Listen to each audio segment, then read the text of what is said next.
नमस्कार, मी निर्भय महाराष्ट्र पार्टी विभाग तालुका अध्यक्ष संतोष यादवराव सुरडकर. आपण आलो आहे आता उंबरखेड चौफुली बोगद्याजवळ. हा बोगदा त्याची काल आपण लाईव्ह टाकली होती आणि पिंपळगाव बसवंत नगर परिषद यांना या खड्ड्यासंदर्भात निवेदन दिलं होतं. तर या खड्ड्याला आता त्यांनी बॅरिकेड लावलेले, जेणेकरून येणारी जी वाहतूक आहे किंवा जो वाहक असेल त्या वाहकाच्या निदर्शनास येईल की इथे खड्डा वगैरे अशी काहीतरी परिस्थिती आहे.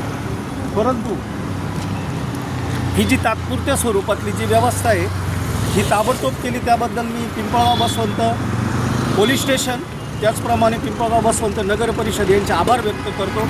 परंतु हा जो खड्डा आहे हा पिंपळगाव नगर परिषदेने NHI टोलनाका यांच्याशी संपर्क करून किती लवकरात लवकर हा प्रश्न मार्गी लावता येईल याकडे लक्ष द्यावं, हा माझा पहिला प्रयत्न होता. अजूनही तोच आहे. आपण जे तात्पुरत्या स्वरूपात बॅरिकेड उभे केले त्याच्याबद्दल मी एकदा परत तुमचे आभार व्यक्त करतो की जी संभाव्य घटना आहे ती थोड्याफार प्रमाणात टाळता येईल. परंतु धोका कमी झालेला नाही आहे हे तितकंच खरं आहे.